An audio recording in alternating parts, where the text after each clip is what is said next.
Hi guys, welcome back to my channel. We're gonna be doing a book haul today. It's my birthday. Well, it's not today. My birthday was last week, but for the context of this video, it's my birthday.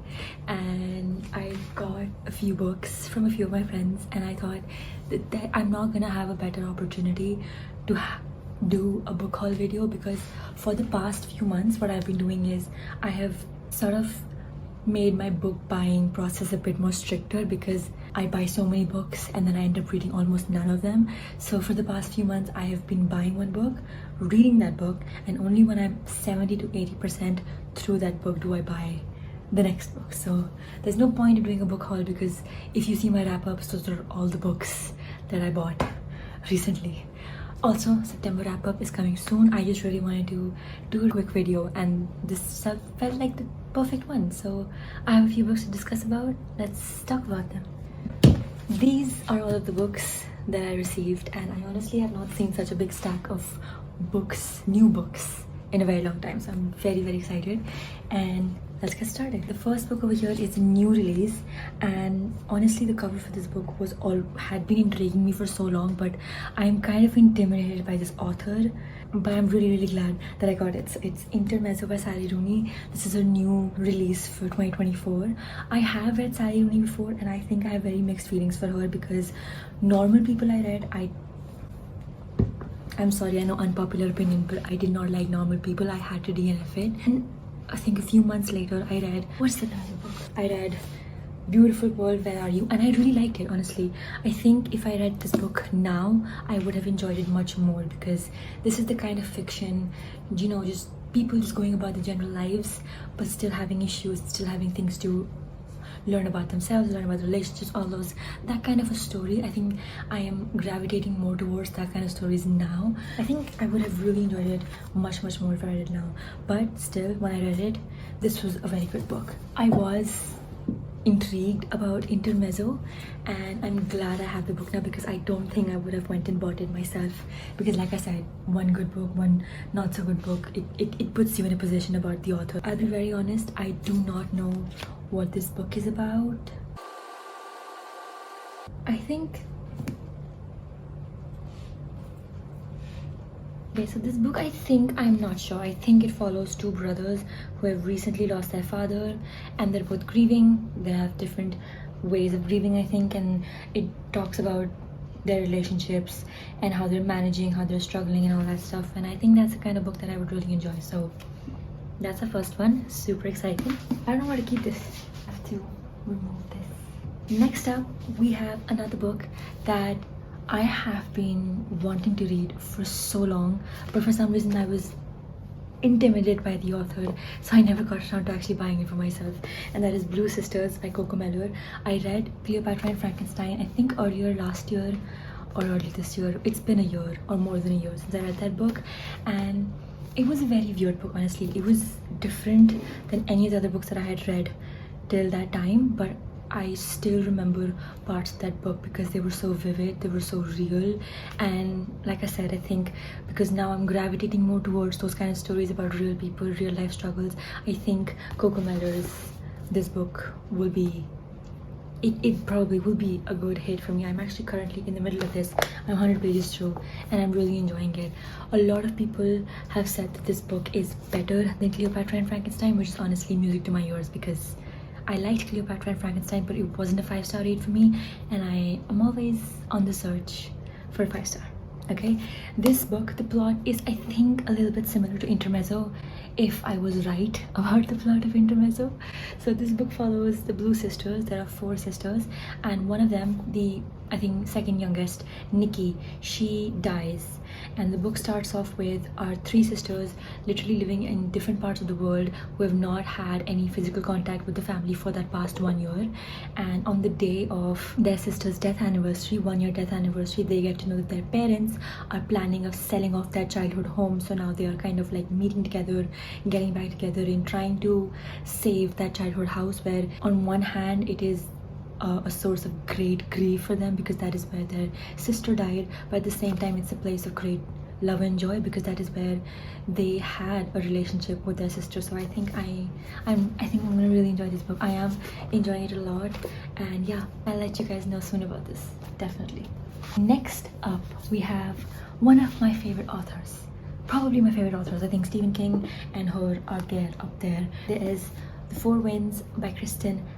I recently read The Great Alone, if you guys have seen my July-August wrap-ups, and I loved it so much, to the point where I cannot decide whether I liked Nightingale more or The Great Alone more. So I just knew I had to read more books by Kristin. But again, I was just not able to get myself to buy them because Kristin books are so emotionally investing. It's scary till the moment you pick up that book. You're scared. I was scared before picking up The Great Alone because I was like, I'm gonna cry. I don't really know I'm in the mood to cry, but when you pick up the book, you cry, and you do realize you're in the mood to cry. So I'm really happy I got The Four Winds by Kristin.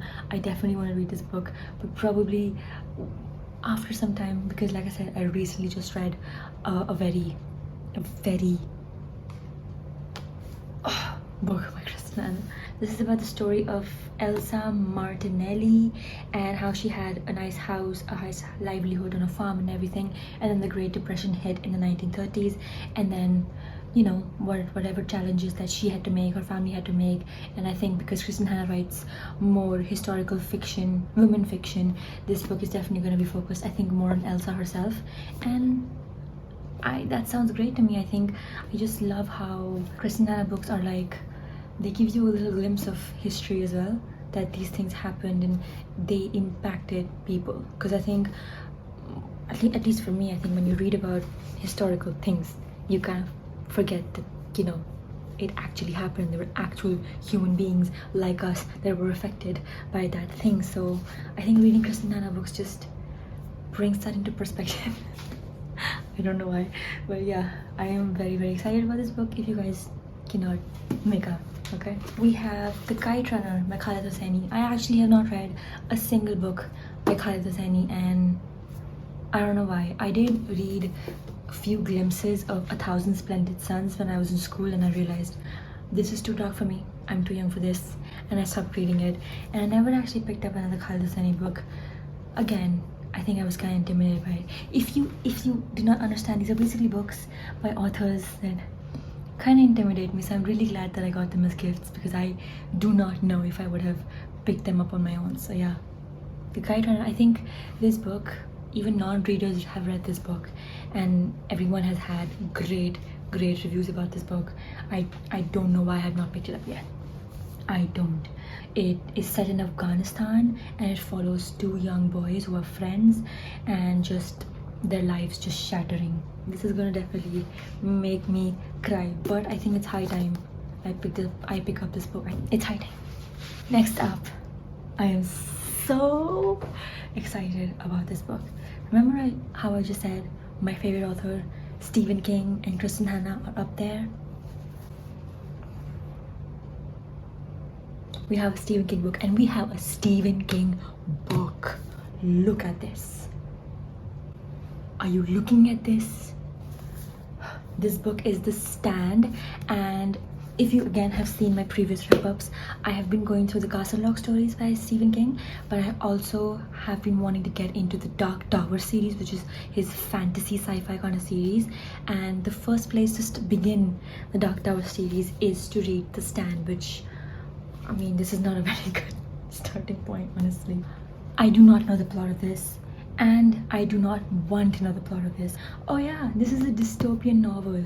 So like, the world is like wiped off of people because of a mutated strain of super flu that will wipe out over 99% of the world's population within a few weeks. I think we have a few kids who are trying to save the world, and I think throughout this book we will probably get glimpses of the Dark Tower, and I am interested.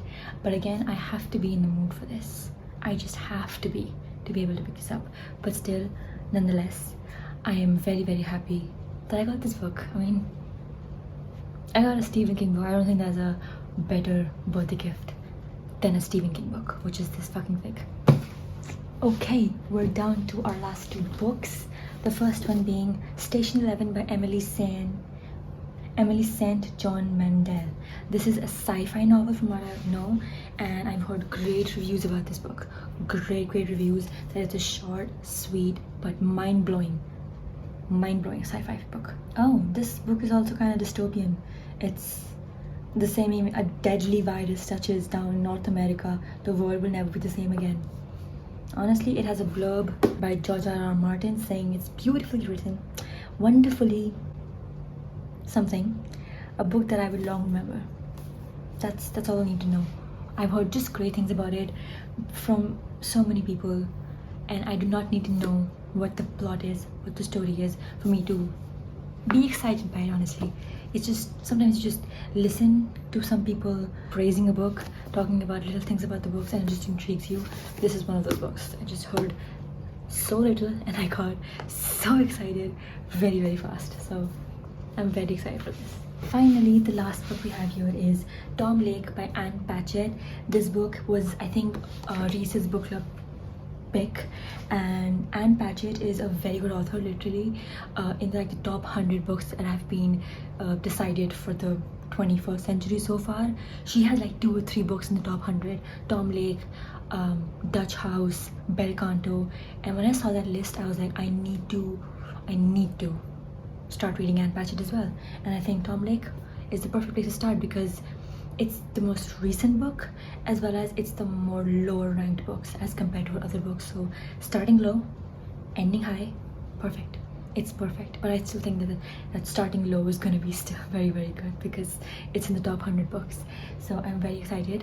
I honestly do know a little bit about this. I think it's a mother who is telling her 3 daughters about how her youth was, because I think she was like an actress or something, or related to an actor. Yeah, the story is about Peter Duke, who went on to be a famous actor.